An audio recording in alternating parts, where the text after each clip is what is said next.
Okay, good morning, guys. Now, what I'm going to be doing this morning is just running through how we go about swapping the pick arm, okay, in our double pick unit. And in that process, we're going to be setting the positional timing and also the D timing as well on the unit. So we're going to be running through a few things, and I've just got the double pick unit on its own. It's a little bit easier to visualize things with it out of the unit, but it's done exactly the same way when it's in situ inside the ATM. Okay, but just for this purpose, it's a little bit easier for you to see what's going on here.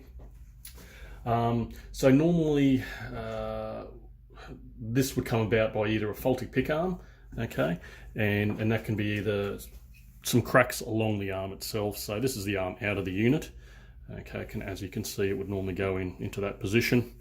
And we quite often do get little hairline fractures along these joins, which is very hard to see unless you flex it, and we do get a little bit of vacuum leak across there. Okay, so that's one reason we'll be swapping that. And if we do have any cassettes with a broken rear door that gets sucked up into it, it often breaks the inside track of these cam followers, so they have to be replaced. And then again, it's again setting up the D timing and also the positional timing as well, for what I call it. So what I'll do initially is just to remove all this and show you how it all comes out, and then just to set up that timing again. So the first thing I'll do is just release the vacuum line from there. I'll just pop off the cam follower here. So there's just a circlip on there. Hopefully it just stays with me. And there's just a little washer that goes with that as well. Okay, I'll just put those aside. It's best to rotate that around to make sure that it comes off.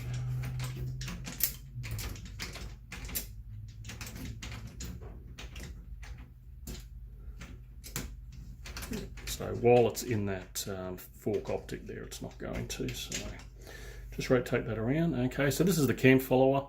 As you can see, there's a little bit of a track that runs around on the inside, and normally once you get a jam in there, it will actually crack the outer housing around here, and basically you'll get no movement. So you've got your arm as well, okay, that does the movement from the cam follower, which then, as you can see, there's little teeth on either side of the pick arm that can come off. And to get that out all together, you can probably see just on the other side there, there's a screw which will come out. That little white blade will come off, which will allow the pick arm to come out. And to get the pick arm out all together, you just need to pop off this grey gear here. Okay, all I do is get a little screwdriver inside it, and that pops off, and then that will allow the whole pick arm to come out from this section here. You probably can't see it, but inside that gear there is a bit of a hex setup which sits on this shaft, so you need to actually line that up before it'll press back on again. Okay, so I won't go through the process of removing the arm itself. It just pulls out once you've just loosened that off. So just grab your new one, put it back in again, okay, tighten it back up. What we can do now is, if this is broken by any chance, okay, grab yourself a new one. And what we're going to be doing here is basically just popping this back on. And how this gets set up is the white last tooth goes just above the last part of the pick arm here. So I'll try and give you a closer representation of it. So in the field, that's the setup you want. Just so the top of the first one on the white is just above the last one on the red. Okay, so hopefully that shows you there.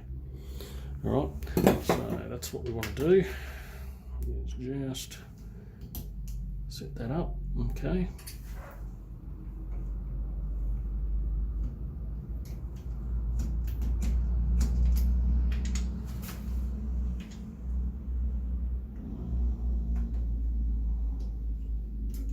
That's it. Okay, so that's done there. So we've got our can follower that can pop back on there. So you basically line this little bearing up inside that race in there.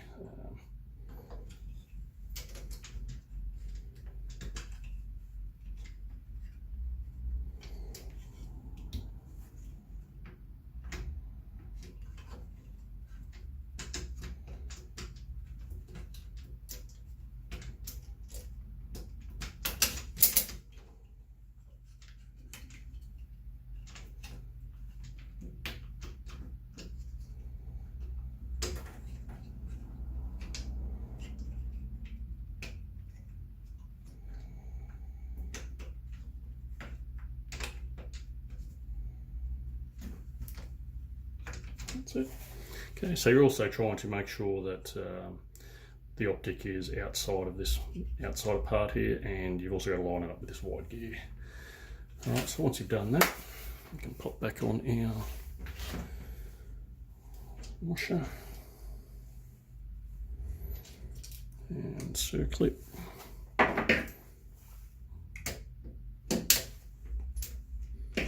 Alright, so now what we're looking to do is to set up our D-timing.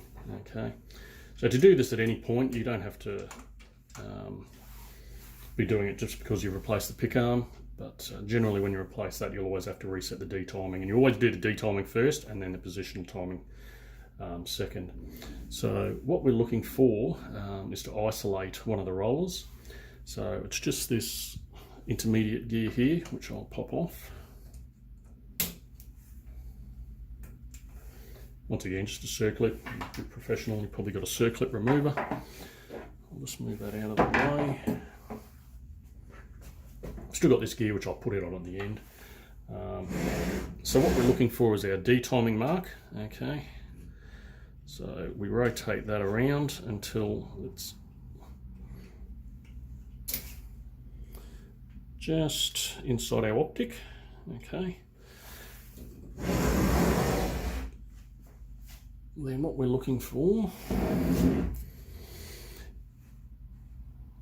is our pick arm should be in the horizontal position, and we're looking to move our clear D roller to just kiss the surface of the black roller there. So because it's all isolated, I can do that, as you can see. Hopefully you can see that. And then we can pop back on our gear. Before I lock it in, I'll just give it a full rotation.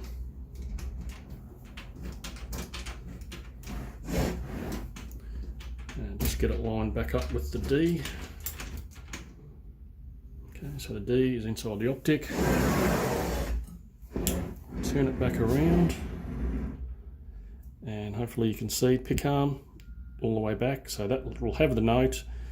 The D roller is still leading edge, just kissing the black top roller there. So that's our D timing set perfectly. So come back, pop our circlip on.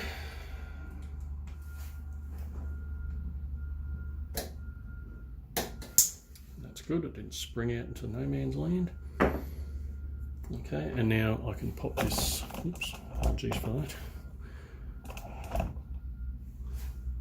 Our little sacrificial gear. So what I'll try and do is line up the flat spot. Yep, clicks on. If it's not lined up, it just won't press in properly. It's pretty simple. Okay, and you can pop back on your pick line. Now what we can do is just to check our positional timing, which is set okay. As you can probably see, hopefully, line up a bit better. 1 and 2.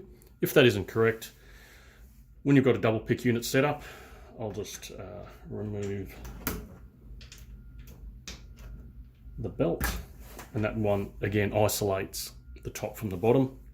So you'll position the bottom one, the top one on 1, and then you can rotate the second one until it's on 2, and then you can just pop the belt back on. Okay, If you're setting positions, say you got 1 and 2, and this is 3 and 4, you'd rotate these around. First things first, sorry, I'll just unclip one side, and that will allow these gears to separate. Okay, so you've got 1, 2, and then you can position these onto 3 and 4. Once you're happy with that, just clip them back up. Okay, and that's pretty much all you need to do. So you've replaced your pick arm, you've replaced your cam follower, you've set your D timing, and you've set your positional timing, all correct. Happy days.